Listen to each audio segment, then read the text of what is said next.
So there was this really awful incident just yesterday, July 18th, out on Long Island. Oh, I heard about that. Terrible news. Yeah, a 61-year-old man, he tragically died. Apparently, a large metal chain he was wearing got pulled right into the MRI machine, violently. Oh, my goodness. Witnesses even said they saw smoke. And, the really heartbreaking part, police are saying he went into the room against the technician's advice. Wow. It underscores the power we're dealing with here, doesn't it? It really does. And it makes you think about MRI safety in a whole new light. Absolutely. I mean, MRI, magnetic resonance imaging, it's such a fantastic diagnostic tool. We get these incredibly detailed pictures, soft tissues, brain, spine, all without ionizing radiation. Which is a huge plus compared to X-rays or CT scans, right? Less risk long term. Exactly. It's a genuine marvel of medical technology. A marvel, yes. But as that Long Island tragedy just showed us, it's a marvel with serious potential dangers if things go wrong. So for this deep dive, we really want to unpack the safety rules. Why are they there? Why are they so important? And what happens, what are the consequences when they're ignored? It's about understanding what keeps you safe behind the scenes. And it really boils down to, human discipline. Following the rules rigorously. That's key. Okay, let's get into the specifics. The power and the peril. I've heard the biggest danger is the main magnetic field itself. And the thing that gets me is that it's always on, even when it's not scanning. That's absolutely correct. It's constantly active. And we're talking incredibly strong, thousands of times stronger than the Earth's magnetic field. And what does that mean, practically speaking? What's the danger there? Well, it means that any ferromagnetic object, things containing iron, nickel, cobalt, basically becomes a projectile. It can be pulled towards the magnet at high speed. Think paper clips, pens, wheelchairs, oxygen tanks. Oxygen tanks? That sounds terrifying. It is. There was that awful case back in 2001, Michael Colombini, a 6-year-old boy. An oxygen tank was brought into the room, got pulled in, and struck him. He died. Oh, that's horrific. It was. And that tragedy was really a major catalyst. It pushed the American College of Radiology, the ACR, to publish its first comprehensive MRI safety guidelines in 2002. So these guidelines came directly out of preventing that kind of nightmare from happening again. But projectiles aren't the only risk, are they? No, definitely not. Another significant concern is burns. The radiofrequency, or RF, pulses used during the scan can induce electrical currents and heat things up. Heat things up how? Like metal inside the body? Metal inside, yes, but also things on the body. Even metallic threads woven into clothing, or if skin touches skin, say, your arm rests against your side, creating a loop that can concentrate the RF energy and cause quite serious burns. They're common, but also very preventable. Wow. So even your clothes matter. What about actual implants then? Pacemakers, clips from surgery, that sort of thing? That's a huge area of concern. The magnetic field can physically pull on certain implants, or it can cause them to heat up dangerously. Think pacemakers, cochlear implants, aneurysm clips, even old shrapnel. That's why screening is so critical. Okay, projectiles, burns, implant issues.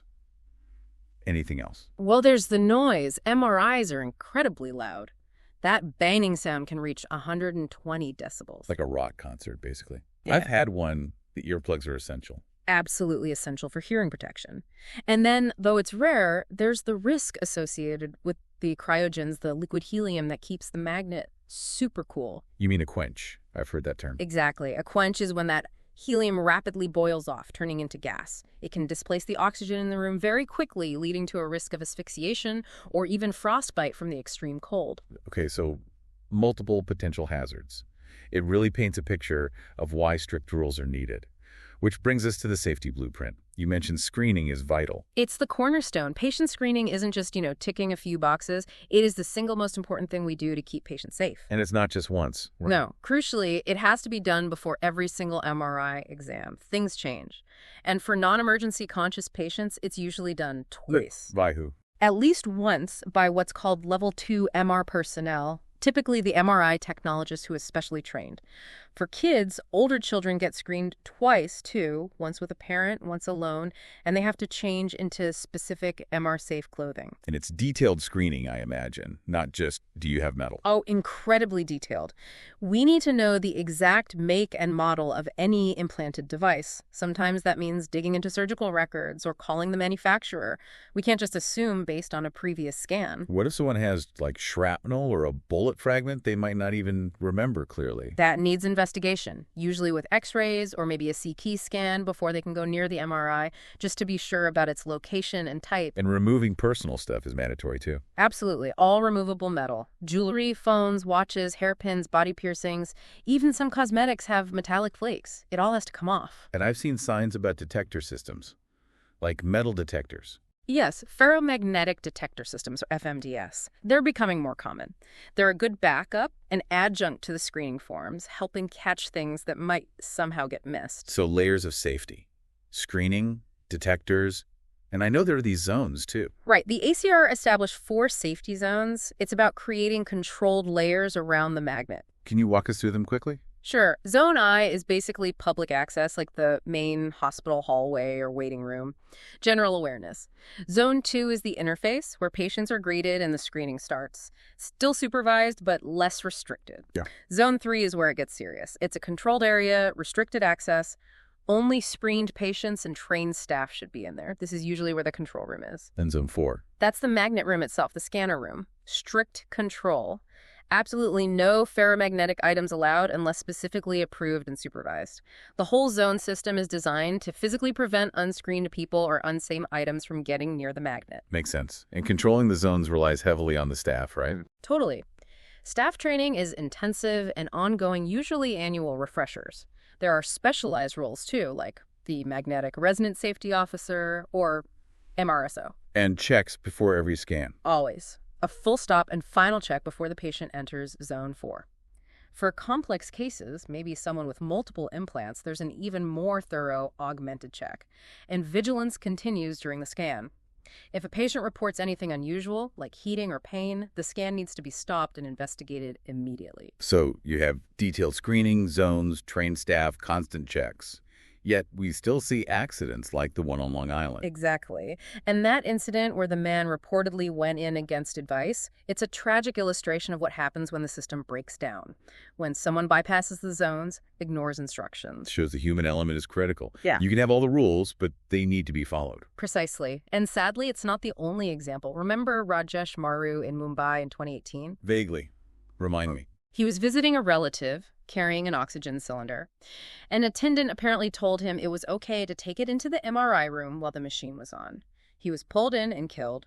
Staff were charged with negligence. Unbelievable negligence. Or Ina Cervantes in California just last year, 2023. A nurse severely injured when a metal hospital bed was pulled into the scanner because the door was left open, protocols ignored. Crushed her legs. These stories are just devastating, and they all seem to point back to the same thing. They do. Despite having good guidelines since 2002, these incidents almost always boil down to protocol violations, human error, or, frankly, negligence. And I read that reporting isn't even mandatory in the U.S. That's a major issue. There are no federal laws mandating the reporting of MRI safety incidents. So experts like William Faulkner believe the problem is likely underestimated. He has a stark quote. Safety is not expensive, but accidents are. Many places, unfortunately, only really invest heavily in safety after something bad happens. It really hammers home that feeling, like a witness reportedly said about the Long Island case. That should never happen. It has to be someone's responsibility. It does. It highlights that everyone involved, the patient, the family, the transporter, the nurse, the technologist, the doctor, everyone has a role and a responsibility to follow the rules strictly. It's a chain and any weak link. So for our listeners, if they're going for an MRI, what's the key takeaway for them personally? Your role is crucial. Be completely honest during the screening. Mention everything, even if you think it's minor.